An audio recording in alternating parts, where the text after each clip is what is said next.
I'm Jen Hoskins with Mommy Evangelism, and this is my youngest daughter, Leah. I'm Kristen, her best friend, and then this is my youngest, Emma. And we are going to talk to you about transitioning the conversation from the worldly to the spiritual. The question that we had came in was from a mom who said, I have a hard time finding a transition from discussions on nap times and potty training to spiritual things, especially when mom's attention is always divided. And that's from Crystal. So, basically, I almost find it hard now to not transition because I've been doing this for a while. It's really easy once you just start to get the hang of it. When you're sitting at the park and you're talking to a mom who's sitting next to you, a lot of the time it can be, you know, oh man, I'm so tired, I was up all night last night, or, you know, oh, we're just getting over a cold and I'm so glad that she's healed. We prayed over her.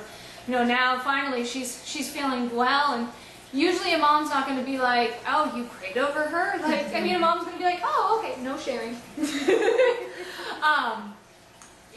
Usually you can kind of get into like, oh, all right, oh, and then do you go to church around here?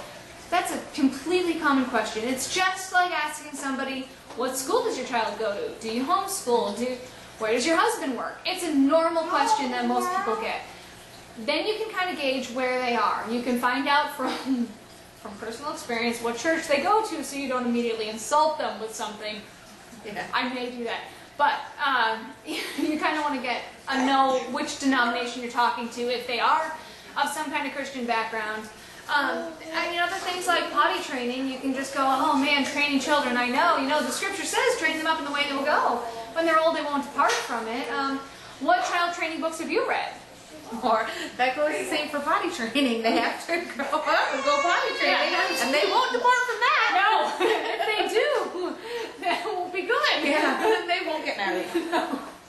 Don't want to marry them off some point. People who usually find those type of like little comments funny, and they'll laugh, and it kind of like breaks that tension. Like, oh, we're talking about God now. Okay. Exactly. It's an icebreaker for us as Christians. It should be as easy to talk about God as anything else. I mean, it's as natural as breathing.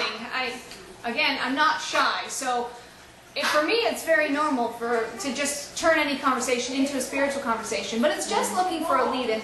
And kids are such a great lead-in because there's so many things. Like, if you have a toddler who's melting on the floor and kind of breaking your attention, you can just very easily say, man, what do you think we look like before God, huh? You know, that's what whining and crying is about. So, what other transitions are there? That you can think. In the grocery store, when somebody stops you if you have a lot of children like we do, or if you have, you know, just one or two, a lot of people will say, oh my, G-O-D, in a kind of blasphemous tone, and you can go, oh, I know, look how much he's blessed me. Do you know him? Yeah, because we get that a lot. It's like, oh, God bless you. I don't know how you do it. And I always say, he has, and that's how I do it. Yeah. I got asked the other day if I homeschool, which I do. And she's like, I don't know how you do it. My God. And I was like, exactly. That's the only way I know how to do it. And most of the time that kind of calls people out too, where they think, oh, wait, you said God. Okay. Yeah. Another way is there's a cashier at Walmart, because we happen to be at Walmart a lot. And I know that she has a daughter named Leah, and her name is Leah. So I would say, yeah, this is my Leah. God has blessed me so much. I know she's Jewish because she's got the little symbol, but that doesn't mean that she doesn't need a track. Mm-hmm. So usually I make sure that I make enough small talk with her that I can then put a track in her hand. And I get with her because she is tiny. She's 14 months, but people always think that she's little. And, you know, so I just kind of always give a background of how she was a little bit early. And, but we prayed, you know, that everything would be okay. And she's healthy as can be, you know, thank God. And so that's kind of like an easy segue in, you know, not only did I say that we prayed for her healing, but then I give thanks to God. So, you know, and it's just with one child, you know, and that they caught the attention of, you know, seeing, oh, she's okay. And a lot of times, once you start to bring up God, people will ask you, where do you go to church? Mm-hmm. And so, you're able to answer that question, and they're able to kind of say, oh, well, I've been looking for a church. And I get that a lot, and it's really surprising how many people are looking for churches who aren't in churches, because they do know there's something more, but they just can't find a good, solid church. So if you go to a good, solid church, make sure that you have that address or phone number written down, or you can at least give them a website. I mean, I know Pastor's name. pastor's name and any kind of resources to kind of bridge the gap. I know, again, there's another woman who works at Walmart. I really need to go someplace else.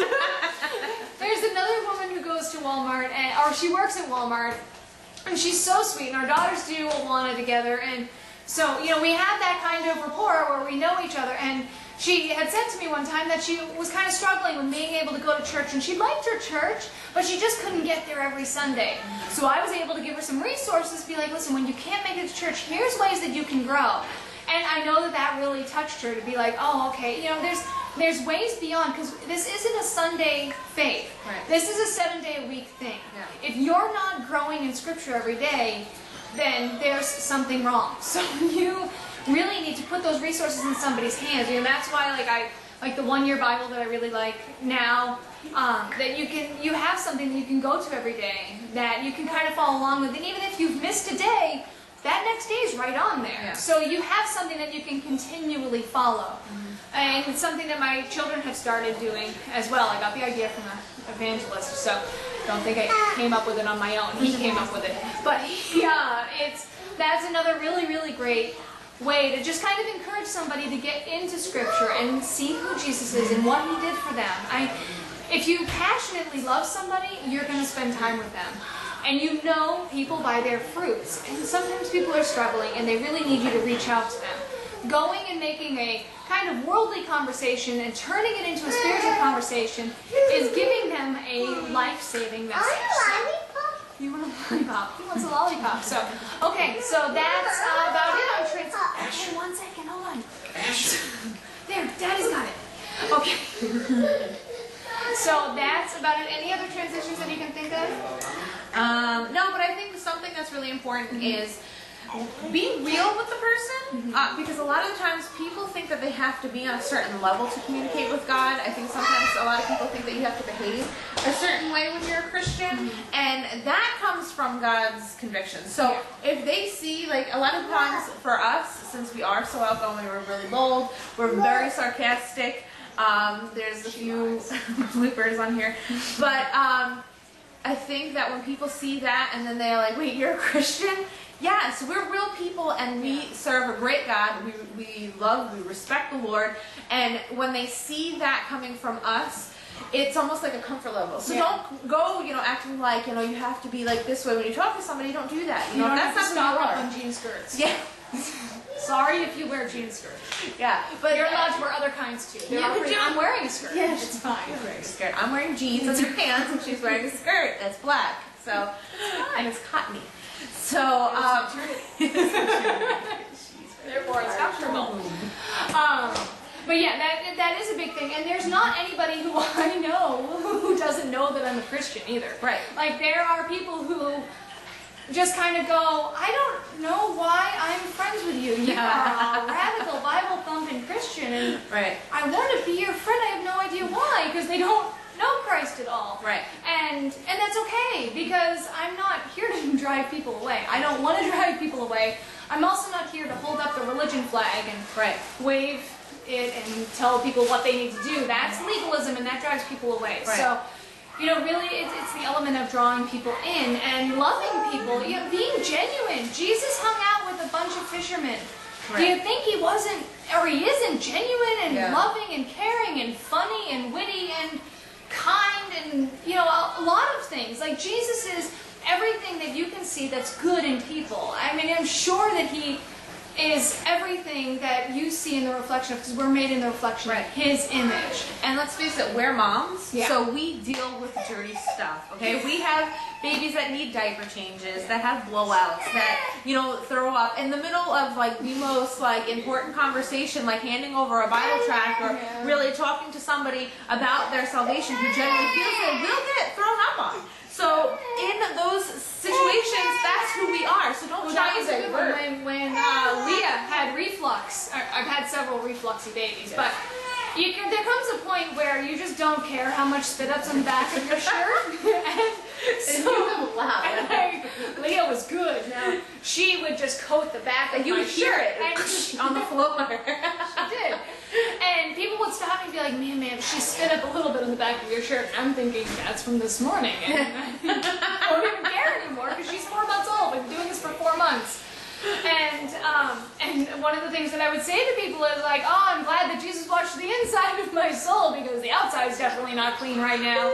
And so it would kind of just be a little bit of a joke and, funny, and that's a good icebreaker. Use vomit to, We are mommies.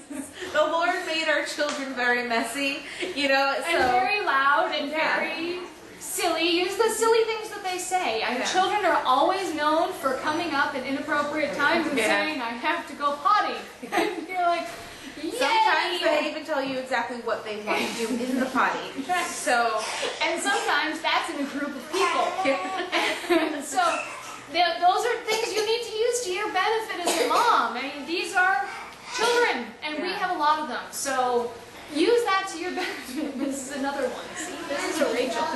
This is my first reflexy one. So she started with the floor near people and hitting people's shoes. Okay, you're gonna go ask Daddy for a lollipop. So that's how we've been keeping them quiet. Good parent. So yeah. So